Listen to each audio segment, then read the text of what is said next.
नमस्कार दोस्तों। अब तक हम पढ़ चुके हैं डिविडेंड यील्ड के बारे में, अर्निंग्स यील्ड के बारे में, पी रेशियो के बारे में और पीजी रेशियो के बारे में। तो अब तक हमने जो भी वैल्यूएशन करी वो कंपनी जो अर्निंग्स थी उसके बेसिस पे करा, और कंपनी फ्यूचर में कैसे ग्रोथ करेगी। ठीक है, तो वो सारी बातें हमने करी कंपनी की जो अर्निंग्स थी उसके बेसिस पे। ठीक है, अब हम ये जान लेते हैं कि देखिए कंपनी में क्या होता है कि जो कंपनी की जो कैपिटल होती है वो दो तरह की होती है। एक होती है हमारी इक्विटी और एक होती है हमारी डेट। ठीक है, कई बार ऐसा होता है कि कंपनी के पास डेट नहीं होता, तो अगर किसी कंपनी के ऊपर डेट नहीं है तो वो बहुत अच्छी बात है। तो अब हम ये देखने वाले हैं कि अगर मान लीजिए अगर आप कोई बिजनेस बाय कर रहे हैं, ठीक है, तो उसके प्रोस्पेक्टस से आपको कौन कौन सी चीज़ें देखनी ज़रूरी हैं और आपके हिसाब से उसकी जो वैल्यूएशन है वो क्या होनी चाहिए। या फिर मान लीजिए अगर आप एक कंपनी बाय करना चाहते हैं, ठीक है, तो उस केस में आप उस कंपनी की जो वैल्यूएशन है वो आप कैसे निकालेंगे। तो यहाँ पर एक मेथड है, मतलब यहाँ पे एक रेशियो है जिसे बोलेंगे enterprise value to EBITDA ratio. ठीक है, तो इसके बारे में हम थोड़ा सा यहाँ पे जानेंगे। Let's think on the subject. If an investor buy all the equity in a business, he would have to implicitly assume the liability of the business. Therefore, for a buyer of the entire business, what matters is the value of the entire firm, or what he would have to pay to take over the entire business, including value of equity and value of debt. This is called enterprise value, and it considers the value of the equity and the debt, as debt becomes the liability of the acquirer on acquisition of 100% equity. It is calculated as enterprise value is equal to market value of equity plus market value of debt minus। तो यहाँ पर एक example लिया गया है कि मान लीजिए आप एक इन्वेस्टर हो और आप एक बिजनेस बाय करना चाहते हो पूरा पूरा। तो वहाँ पे आपको क्या करना पड़ेगा, उस फर्म की जो पूरी, उस बिजनेस की जो पूरी इक्विटी है वो आपको बाय करनी पड़ेगी। तो यहाँ पे आपको ये भी अज्यूम करना पड़ेगा कि कंपनी के ऊपर कितनी लायबिलिटी है और कितनी उनके पास असेट्स हैं, और यहाँ पर आपको कितना अमाउंट आपको पे करना पड़ेगा। तो पहले तो आपको, तो उसके लिए आपको क्या करना पड़ेगा, कंपनी की जो एंटरप्राइज वैल्यू है वो आपको निकालनी पड़ेगी। तो उसके लिए क्या करोगे कि कंपनी की जो मार्केट वैल्यू होगी, यानी जो उसकी इक्विटी की जो वैल्यू होगी मार्केट में वो, प्लस जो उसका डेट होगा, ठीक है ना, उसकी कितनी वैल्यू है मार्केट में, उन दोनों को आप ऐड कर दीजिए। ठीक है, फिर उसमें से आप माइनस कर दीजिए कंपनी के कैश इन कैश इक्विवेलेंट्स। तो आपके पास निकल के आ जाएगी एंटरप्राइज वैल्यू। तो यानी कि वो उतना अमाउंट जो बायर होगा उसको पे करना पड़ेगा, यानी कि आपको पे करना पड़ेगा उस बिजनेस को बाय करने के लिए। तो यहाँ पे हम ये समझ लेते हैं कि ये जो मार्केट वैल्यू ऑफ डेट, ये तो इसका मतलब क्या है। तो कंपनी जो बैलेंस शीट होती है वहाँ पर आपको लायबिलिटी साइड में आपको नज़र आ जाएगा कि कंपनी की जो डेट है वो कितना है। तो वहाँ पे आपको शॉर्ट टर्म लॉन्ग टर्म आपको दोनों डेट मिल जाएगा। तो वहाँ पे हम उसी की बात कर रहे हैं यहाँ पर, क्योंकि देखिए जो डेट है वो तो हमको पे करना है, मतलब उसमें क्या होता है कि उसकी वैल्यूज़ हम अपने हिसाब से हम चेंज नहीं कर सकते। ठीक है, देखिए असेट्स क्या होता है, असेट्स जब हम बाय करते हैं तो हमें उसी प्राइस पे उसको हमें दिखाना पड़ता है। तो असेट्स की जो वैल्यू है, वैल्यू जो है वो कम ज़्यादा हो सकती है, लेकिन लायबिलिटीज़ की जो वैल्यू है वो कम ज़्यादा नहीं हो सकती है। The EV can be compared with earnings available to entire capital. Earnings before interest and taxes called EBIT. Lower the EV to EBIT ratio, better it is for the acquirer. It is useful to compare firms that have different capital structure, since the earnings are taken before the interest payout. Consider an example. If market capitalization of a company is rupees 1 lakh, debt on balance sheet is rupees 15,000, and cash and cash equivalents are rupees 10,000. EV of the firm is rupees 1,14,000. If its EBIT is rupees 10,000, EV to EBIT ratio would be 14. If its EBIT is 14,000, EV to EBIT ratio would be 3.5. Clearly, ratio of 14 looks like an expensive price to pay, and 3.5 looks like a value for money. Sometimes market participants used EBITDA instead of EBIT as a measure of return on applied capital, given that depreciation or amortization is a non-cash expense. In that case, they talk about EV as EBITDA multiple as measure of cheapness or expensiveness of businesses. Higher this ratio, more expensive the business, and the lower this ratio, cheaper the business. तो कई बार क्या होता है कि जो हमारा EV होता है यानी एंटरप्राइज वैल्यू जो होती है उसको हम अर्निंग से भी हम कंपेयर कर सकते हैं, ठीक है। तो यहाँ पे जो अर्निंग हम लेंगे वो लेंगे इबिट यानी earnings before interest and taxes. अब यहाँ पे देखिए जो हमारा ईवी टू इबिट रेशियो है अगर वो हमारा कम है, ठीक है, तो जो एक्वायरर है बिजनेस का यानी कि जो बिजनेस को बाय कर रहा है ये उसके लिए अच्छा है। तो जैसे कि यहाँ पे एक एग्जांपल लिया गया है कि मान लीजिए कि एक कंपनी है उसकी जो मार्केट वैल्यू है वो 1 लाख है, ठीक है, और उस कंपनी की जो बैलेंस शीट है वहाँ पे उसका जो डेट है वो है 50,000, ठीक है, और कंपनी जो कैश एंड कैश इक्विवेलेंट है वो है 10,000, ठीक है। तो यहाँ पे अगर हम ईवी देखें तो वो निकल के आता है 1,40,000 रुपये। और मान लीजिए कंपनी का जो ईबिट है यानी कि earning before interest and tax अगर 10,000 रुपये है, ठीक है, तो जैसे ही हम इसको कंपेयर करते हैं यानी ईवी टू ईबिट रेशियो के हिसाब से अगर हम कंपेयर करें यानी 1,14,000 डिवाइड बाय 10,000 तो यहाँ पर हम निकल के आता है 14, ठीक है। तो जैसे कि हमने बात करा कि ईवी टू ईबिट रेशियो जितना कम होगा उतना बेटर होगा एक्वायरर के लिए, ठीक है, लेकिन यहाँ पे ये निकल के आ रहा 14। अब हमें कैसे पता चलेगा कि ज़्यादा ये कम? तो आपको कोशिश करना है कि आप डिफरेंट जो कंपनीज़ हैं उनकी जो एंटरप्राइज वैल्यू है, ठीक है ना, वो आप निकाल के देखें और उनकी जो रेशियो वो भी निकाल के देखें, तो उससे आपको पता चल जाएगा कि हाँ कि कौन सी कंपनी मतलब ज़्यादा एक्सपेंसिव है या फिर ज़्यादा वो चीपर है, ठीक है। तो यहाँ पे वैसे अगर हम देखें तो अगर हम इंडिविजुअल कंपनी का देखें तो यहाँ पे 14 निकल के आ रहा है, तो कह सकते हैं कि हाँ कि ये ज़्यादा है। जैसे कि आगे अगर हम देखें अगर मान लीजिए कंपनी का earning before interest and tax अगर 40,000 है, ठीक है, पहले हमने लिया था 10,000, अब मान लीजिए हम लेते हैं 40,000, तो उस केस में जो ईवी टू इबिट रेशियो होगा वो हमारा आएगा 3.5 यानी 1,14,000 डिवाइड बाय 40,000, यहाँ पर आएगा हमारा 3.5। तो 3.5 कह सकते हैं कि हाँ कि वो ज़्यादा बेटर है। तो कई बार ऐसा होता है कि जो मार्केट पार्टिसिपेंट होते हैं वो इबिट नहीं लेते, वो लेते हैं इबिट्टा मतलब earning before interest and tax and depreciation and amortisation. And E for हो गया हमारा earnings, B for D for depreciation, और I for interest, T for tax और ए फॉर अमोर्टाइजेशन। तो अमोर्टाइजेशन भी डेप्रिसिएशन की तरह ही होता है, बस वो इंटेंजिबल एसेट्स पे वो लगाया जाता है। इंटेंजिबल एसेट्स जैसे कि गुडविल हो गया, पेटेंट्स वगैरह हो गए। तो डेप्रिसिएशन और जो अमोर्टाइजेशन होता है वो हमारा एक नॉन कैश एक्सपेंस होता है, मतलब ये हमारा खर्चे होता है लेकिन इसके लिए हम कैश वगैरह पे नहीं करते। तो आप चाहें तो इबिटा भी यूज़ कर सकते हैं या फिर आप चाहे तो इबिट भी यूज़ कर सकते हैं, वो डिपेंड करता है आपके ऊपर कि मतलब आप कंपनी को आप किस पॉइंट ऑफ व्यू से आप देखना चाहते हैं। नेक्स्ट टॉपिक है हमारा enterprise value to sales ratio. When EV to EBIT or EV to EBITDA ratios start showing signs of expensiveness, then market participants, to justify cheapness of businesses, move to measures such as EV to sales ratio. It is used as a comparative metric when the firm makes no operating profits. If a business is making sales but losing, it may be a candidate for restructuring. तो जब भी कोई market participant EB two EBIT या फिर EB two EBITDA ratio use करता है, ठीक है, तो अगर वहाँ पे उसको ये लगता है कि जो कंपनी है वो थोड़ी सी एक्सपेंसिव है, ठीक है, तो वहाँ पर फिर वो जो ईवी टू सेल्स रेशियो है वो भी यूज़ करने की कोशिश करता है।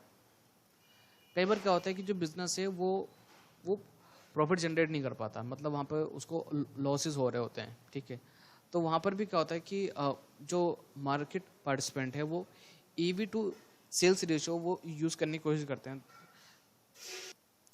तो वहाँ पर वो ये जानने की कोशिश करते हैं कि कंपनी की जो सेल है वो कितनी हो पा रही है, क्या मतलब वो इंक्रीज़ हो रही है फिर नहीं हो रही है, क्योंकि कई बार क्या होता है कि जो बिज़नेस होता है उसको ग्रो करने में काफ़ी टाइम लगता है, मतलब 1 साल 2 साल, तो कंपनी को कई बार 1 साल 2 साल उनको लॉस झेलना पड़ता है। तो यहाँ पे हम कुछ नहीं करेंगे, जो हमारी एंटरप्राइज वैल्यू होगी वो हम लेंगे और डिवाइड बाय कर देंगे सेल्स से, तो हमारे पास निकल के आ जाएगी enterprise value to sales ratio. Next है हमारा assets based valuation matrix. The previous section looked At the comparison between what is paid and what is received in terms of earnings in this section, assets will replace earnings and focus on the balance sheet of variables to identify value in the business. Return on equity and return on capital employed, as defined in previous chapters, are two important ratios in investments, which are computed as follows. ROE is equal to net profits divided by equity capital or net worth. ROCE, EBIT divided by total capital employed. ROE and ROCE indicate how well a business allocates its capital and what are the returns on the book values of equity and equity along with debt respectively. However, you and me as investors are looking at return on our invested capital today and not essentially return on book values. Therefore, our concern is return on our invested capital, which is defined as return on invested capital is equal to earnings divided by invested capital. तो इस method में या फिर इस matrix में हमारा जो पूरा फोकस होगा वो असेट्स पे होगा. देखिए कई बार क्या होता है कि कंपनी की जो अर्निंग्स होती हैं, जो सेल्स होती हैं, उसके बेसिस पे हम डिसीजन नहीं ले पाते हैं. तो हम फिर ये देखते हैं कि कंपनी की जो असेट्स हैं वो कैसा परफॉर्म कर रही हैं, क्या वो हमारे लिए और अच्छा रिटर्न जनरेट कर पाएंगी या फिर नहीं कर पाएंगी. तो यहाँ पर सबसे पहले हमें दो चीज़ों के बारे में पता होना ज़रूरी है, जैसे ROE और ROCE. तो हमें ये बताती हैं कि कंपनी ने अपनी जो कैपिटल है वो कैसे एलोकेट कर रखी है, ठीक है, मतलब किन किन असेट्स क्लासेस में उन्होंने लगा रखा है और वो कैसा परफॉर्म कर रही हैं. तो ROE निकालने का जो फॉर्मूला है वो हमारा है net profit divide by equity capital, और ROCE निकालने का फॉर्मूला है हमारा EBIT divide by total capital employed. तो यहाँ पर जो टोटल कैपिटल एम्प्लॉयड है वो होता है हमारा डेट प्लस नेटवर्थ. और EBIT की फुल फॉर्म क्या है, earnings before interest and tax. But यहाँ पे जो हमारा मेन कंसर्न है वह है हमारी इन्वेस्टेड कैपिटल, मतलब जो कैपिटल हमने लगा रखी है उसको बिजनेस कैसे एलोकेट करता है अलग अलग एसेट क्लासेस में. तो यहाँ पे हमारा नेक्स्ट टॉपिक है return equity based valuation, price to book value ratio. तो जैसा कि हम जानते हैं कि जो कंपनी है उसकी जो बैलेंस शीट है उसकी दो साइड होती है. लेफ्ट हैंड साइड में आपको नज़र आता है इक्विटी एंड डेट. तो इक्विटी जो होती है वो ऑनर की होती है और जो डेट होता है वो आउटसाइडर्स की होती है, मतलब जो बिजनेस होता है वो उन्होंने आउटसाइडर्स से लिया होता है, ठीक है, और जो कि उनको पे करना होता है. और इसकी दूसरी तरफ आपको नज़र आता है असेट्स. तो असेट जो यहाँ पर आपको नज़र आ रही है उनकी जो वैल्यू है वो एक्चुअल नहीं है. मतलब मान लीजिए आज कंपनी ने 1 लाख रुपये कोई मशीन खरीदी, तो कंपनी की जो बैलेंस शीट है वहाँ पर मशीनरी की जो वैल्यू है वो 1 लाख ही लिखी जाएगी, चाहे अगले दिन उसकी वैल्यू चाहे 2 लाख हो जाए या फिर उससे कम हो जाए, ठीक है. तो उसी चीज़ को हम बोलते हैं book value of the asset. तो अब जब वो उस असेट्स को बेचा जाएगा, चाहे वो 1 साल बाद हो चाहे 2 साल बाद हो, तो उसे हम बोलेंगे रियलाइजेबल वैल्यू. तो कंपनी की जो लायबिलिटीज़ हैं वो तो बैलेंस शीट पे वो वैसी रहती हैं, ठीक है, लेकिन जो उनकी असेट्स होती है वो उनकी एक्चुअल प्राइस नहीं होती. अगर हमें उन असेट्स की अगर हमें एक्चुअल वैल्यू पता चल जाए तो ये हमारे लिए बहुत अच्छी बात है, क्योंकि फिर हम ये पता लगा पाएंगे कि हाँ कि कंपनी जो असेट्स हैं वो कैसा परफॉर्म कर रही हैं. क्योंकि कई बार क्या होता है कि कंपनी क्या करती है, अपनी जो इन्वेस्टमेंट है वो कहीं कर देती है, ठीक है. मान लीजिए एक कंपनी उसने 1 लाख रुपए किसी और कंपनी में उसने इन्वेस्ट करे, तो कंपनी जो असेट साइड है वहाँ पर जो इन्वेस्टमेंट की वैल्यू है वो 1 लाख ही लिखी जाएगी. लेकिन हो सकता है कि जहाँ पे कंपनी ने वो पैसा इन्वेस्ट कर रखा है 1 लाख रुपए, वो हो चुका है 10 लाख रुपए, ठीक है. मतलब मार्केट में उसकी वैल्यू 10 लाख है, लेकिन कंपनी जो बैलेंस शीट है वहाँ दिखाई दे रहा है 1 लाख. तो यहाँ से हम ये पता लगा सकते हैं कि हाँ कि कंपनी की जो असेट्स हैं वो कैसी वो कैसा परफॉर्म कर रही है. लेकिन ये पता लगा पाना ये बहुत ही ज़्यादा मुश्किल है. हाँ, जो इन्वेस्टमेंट्स हैं उनको तो हम पता लगा सकते हैं कि हाँ कि उनकी जो एक्चुअल वैल्यू अभी क्या है, लेकिन कंपनी की जो बाकी असेट्स हैं जैसे बिल्डिंग हो गया और मशीनरी वगैरह हो गई, ठीक है ना, इसकी वैल्यू पता लगा पाना एक्चुअल में थोड़ा मुश्किल है. तो यहाँ पर अगर हम price to book value ratio अगर हम यूज़ करते हैं तो वो हम कैसे यूज़ करेंगे, तो उसका फॉर्मूला है मार्केट प्राइस पर share divide by book value पर शेयर. या फिर आप इसको ऐसे भी लिख सकते हैं कि market cap divide by book value of equity और नेटवर्थ। तो इससे आपको ये पता चलेगा कि कंपनी कैसा परफॉर्म कर रही है। अगर मान लीजिए ये आपका यहाँ पर ये हमारी जो प्राइस टू बुक वैल्यू जो रेशियो है, ठीक है, अगर ये ज़्यादा आ रही है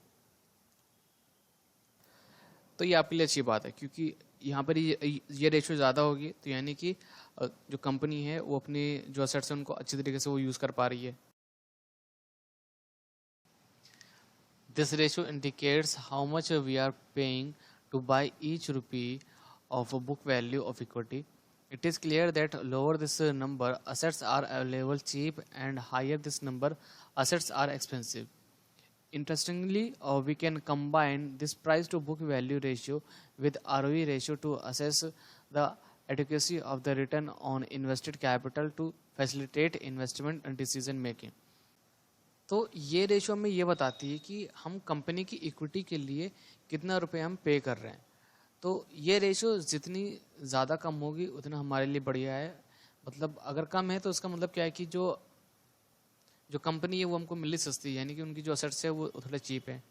और अगर मान लीजिए अगर ये रेशो का थोड़ी ज़्यादा है तो हम ये मानेंगे कि जो कंपनी की जो असेट्स हैं वो बहुत ज़्यादा एक्सपेंसिव है।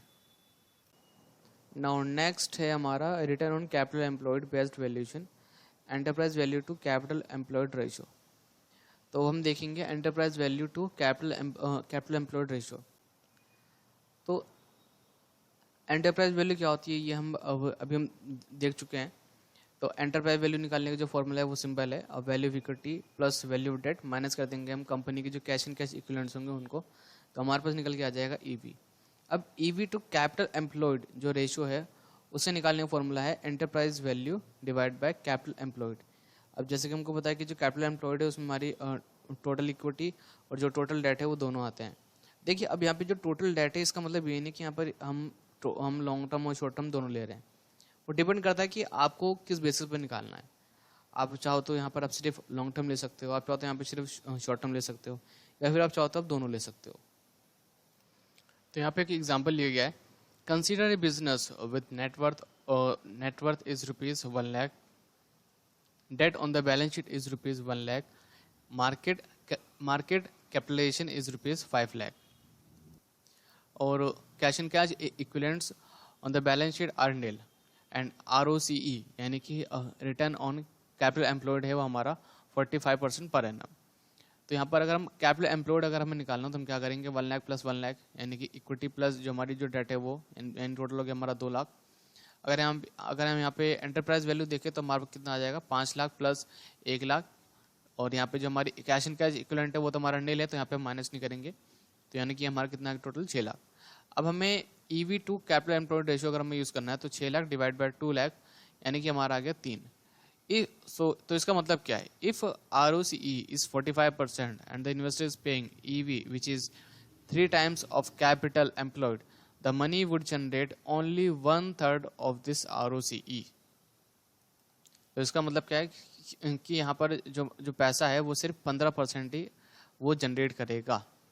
The investment decision will depend upon whether this is an adequate return on capital invested और तो यहाँ पर अगर आपको लगता है कि हाँ कि मतलब इतना ठीक है तो आप इन्वेस्ट कर सकते हैं, अदरवाइज अगर आपको लगता है कि हाँ कि इतना ठीक नहीं है, ठीक है, तो आप किसी और कंपनी को पिक कर सकते हैं। तो आप उसका भी आप enterprise value to capital employed आपने उसका निकाल सकते हैं आप। नेक्स्ट यहाँ पे हमारा वैल्यूएशन मेथड है, उसका नाम है net asset value approach. Net asset value of equity is the market value of an entity's assets minus the value of its liabilities. This is different from the book value और net worth of equity as one is using the market value of asset to arrive at the NAV। नेट asset वैल्यू में represent the current value of the total equity, or it may be divided by the number of outstanding shares to compute net asset value per share. This valuation methodology is used in some businesses which are extremely assets oriented such as real estate, shipping. तो इस method में हम क्या करते हैं, company जो assets होती है उसकी जो मार्केट वैल्यू होती है उसमें से माइनस कर देते हैं लाइबिलिटीज़, तो हमारे पास आ जाती है हमारे पास नेट एसेट। ठीक है, तो उसी के बेसिस पे हम अपना जो डिसीजन है वो लेते हैं कि हाँ कि कंपनी जो है वो कैसा परफॉर्म कर रही है। लेकिन यहाँ पे एक दिक्कत है, यहाँ पे दिक्कत ये है कि कंपनी जो एसेट है, ठीक है ना, उसकी जो मार्केट वैल्यू है वो पता लगाना थोड़ी सी मुश्किल है। यानी देखिए, बुक वैल्यू तो हमको पता है, लेकिन जो उसकी मार्केट वैल्यू है वो क्या है, अगर हम वो पता लगा लेते हैं तो ये थोड़ा सा हमारे लिए और अच्छा होगा। तो अभी जो मेथड है वो आमतौर पे जो रियल एस्टेट है, शिपिंग है, या फिर जो एविएशन से रिलेटेड जो बिजनेस है ये उनके ऊपर अप्लाई होता है, क्योंकि यहाँ पर जो होता है जो असेट्स होती हैं वो काफ़ी ज़्यादा होती हैं।